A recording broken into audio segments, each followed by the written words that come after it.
Seguramente si ahora te pregunto cómo estás, en un 99% de las posibilidades me responderás que bien. Si eres un poco más honesto, igual me dices regular o mal. Pero la realidad es que ninguno de esos tres adjetivos describen realmente cómo te sientes. Si quieres saber qué emociones hay y para qué sirven, quédate hasta el final del vídeo y no olvides suscribirte a mi canal. Yo soy Esperanza Martínez Galindo, psicóloga deportiva, sanitaria y experta en terapias con realidad virtual.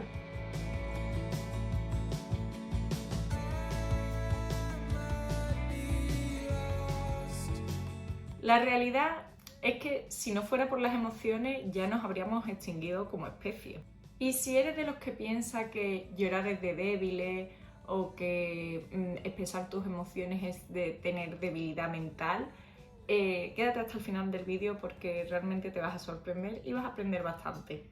Apenas nacemos, experimentamos emociones básicas que se ha investigado que, por ejemplo, también compartimos con otros animales como los primates: ira, asco, alegría.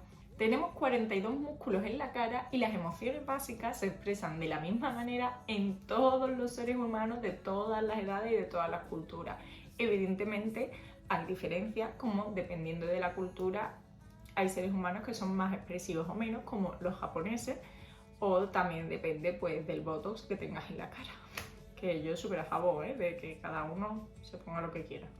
Normalmente las emociones vienen producidas por un pensamiento. Ese pensamiento produce una emoción, esa emoción hace que te comportes de determinada manera y ese comportamiento lo reinterpretas y genera un pensamiento que produce una emoción que hace que te comportes de determinada manera y así un bucle. Aunque la sorpresa y el asco aparecen sin más. ¡Suscríbete! ¿Ves? Sorpresa. A veces también podemos experimentar estados de tristeza o de desánimo por cambios en nuestros hábitos, en la estación, por exponernos menos a la luz del sol o cambios en nuestro estilo de vida. Otra cosa importante de las emociones es que no son positivas o negativas, son agradables o desagradables.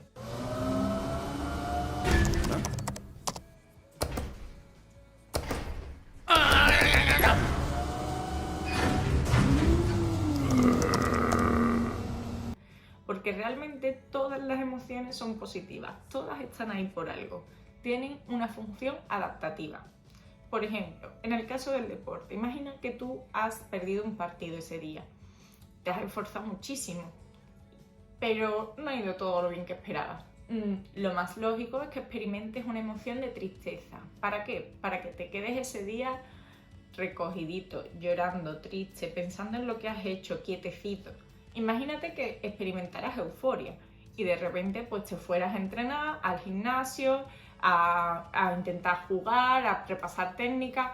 Lo más seguro y lo más probable es que te lesionaras porque estás agotado, tu cuerpo está cansado, no tienes la misma capacidad atencional que si estuvieras descansado. Entonces esa tristeza está ahí por algo. Distinto es cuando eso se prolonga ya demasiado tiempo en el tiempo. Demasiado tiempo en el tiempo. Muy bien, Esperanza. Dentro de las emociones desagradables básicas tenemos miedo, ira, tristeza y asco. Y dentro de las emociones agradables tenemos la alegría, que según determinados estudios y demás ya empezamos a incluir el amor, aunque lo relacionan más como con un sentimiento. Todo esto hay investigaciones todo el rato y van cambiando. Incluso empecé a leer bibliografía que tenía de la facultad, que yo estudié, empecé la carrera en 2007 y muchas cosas han cambiado bastante. Por ejemplo, esta terminología de emociones positivas o negativas antes no se le echaba ni cuenta y ahora es como no hay emociones positivas ni negativas, todas las emociones son positivas. Y bueno, nos vamos actualizando constantemente. Entonces, dentro de las emociones agradables tenemos la alegría y tenemos el amor. La sorpresa quizás sea un poco más neutra, aunque también puede ser positiva o negativa. Todas esas emociones básicas derivan en emociones más complejas que ya se experimentan de diferente manera en función de la persona. Por ejemplo, dentro de la alegría tenemos el entusiasmo, la euforia, la felicidad, y dentro del amor tenemos la serenidad, la confianza, el orgullo, la satisfacción. Las emociones nos preparan para acercarnos o alejarnos a determinadas cosas. Son adaptativas y nos ayudan a relacionarnos con los demás. De hecho, hace poco escuché en el canal, en una entrevista a Neuronacho, que es una cuenta de un chico neuropsicólogo que sigo bastante, que las lágrimas, realmente los seres humanos somos los únicos que lloramos con lágrimas. El resto de animales no lloran con lágrimas. Y por lo visto es por adaptación al entorno, es decir, para que tu grupo social se preocupe por ti y entienda que estás triste o que estás rabioso o cualquier cosa. Es decir, para que los demás te apoyen y te pregunten qué es lo que te pasa. Y esto no sé si es verdad del todo, pero también escuché en un podcast que las lágrimas de tristeza tienen más proteína que las lágrimas de rabia o de alegría, porque así permanecen más tiempo en la cara y los miembros de tu tribu te pueden preguntar más qué es lo que te pasa y pueden interesarse más por ti porque están más tiempo en la cara. Yo me quedé. Así que si piensas que llorar es de débiles, no, realmente es adaptativo para buscar el apoyo social. Pero las emociones también pueden lesionarse, igual que cuando te das un golpe, una emoción también se puede lesionar. A mí me gustó mucho la frase de Simone Biles cuando se retiró en las Olimpiadas de Tokio 2020-2021, que dijo que se retiraba por lesión mental. Pues esto es lo que pasa a veces con las emociones, que esa tristeza permanece más tiempo de la cuenta o ese miedo se genera ante cosas irracionales que no tienen por qué darnos miedo. Las emociones las sentimos en lo que se llamaría un triple canal de respuesta.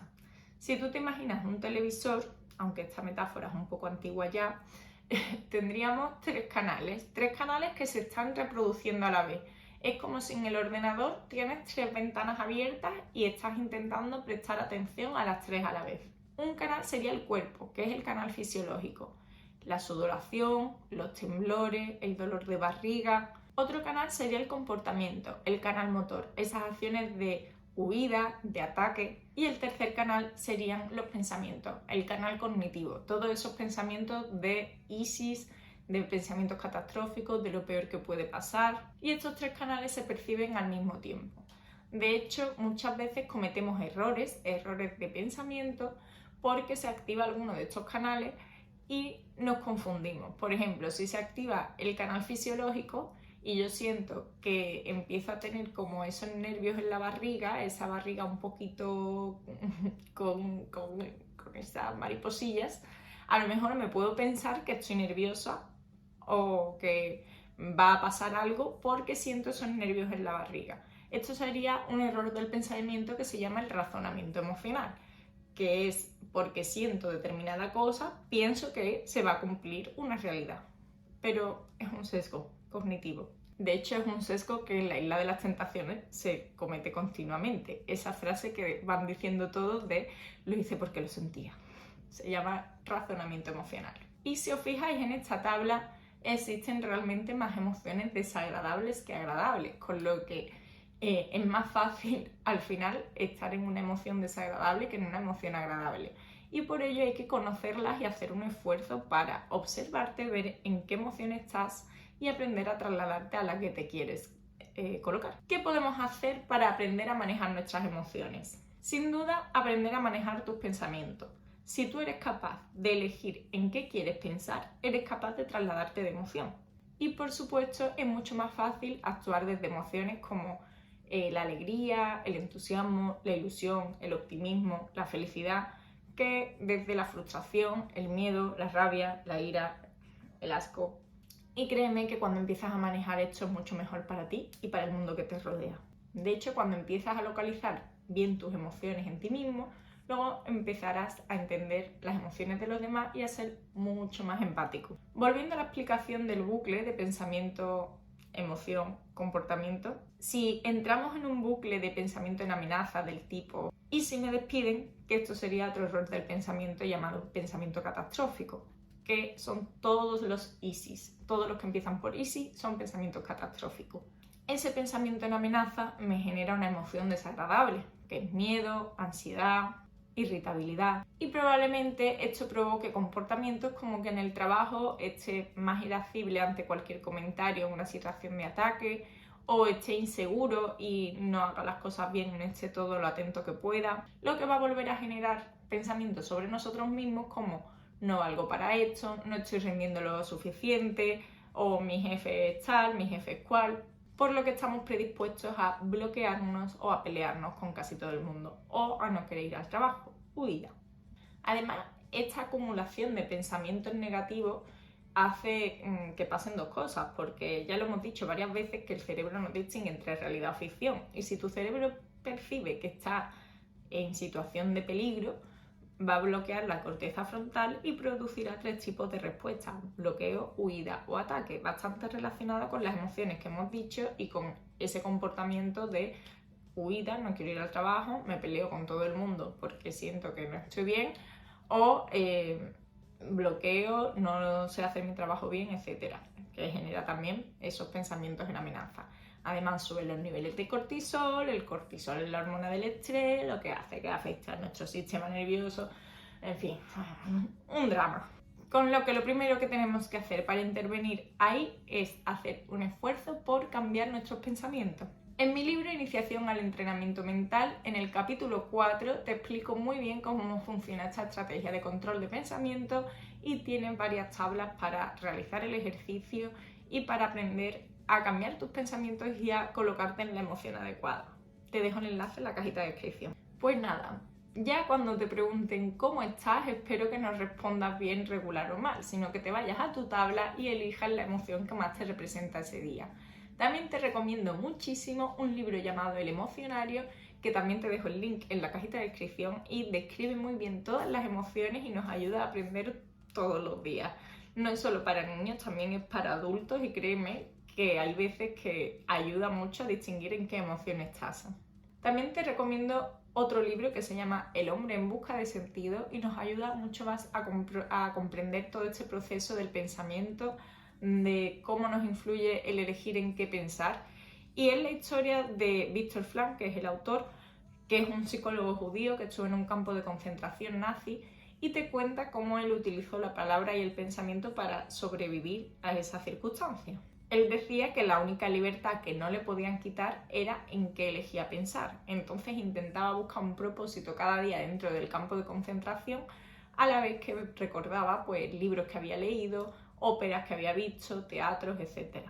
Déjame en comentarios si te gustaría que hiciera un tallercito, por ejemplo, explicando todo esto del control de pensamiento, de cómo trasladarte de emoción, de cuáles son las distorsiones cognitivas y los errores de pensamiento más comunes. Si crees que este vídeo le puede ayudar a alguien, por favor compártelo, déjame un like, déjame un comentario y suscríbete a mi canal. Eso me ayudaría un montón a que poco a poco estos vídeos se vayan posicionando, y seguro que también te ayuda a ti a que la gente vaya comprendiendo mejor sus emociones y sea más empático contigo. Un saludo y nos vemos en el siguiente vídeo.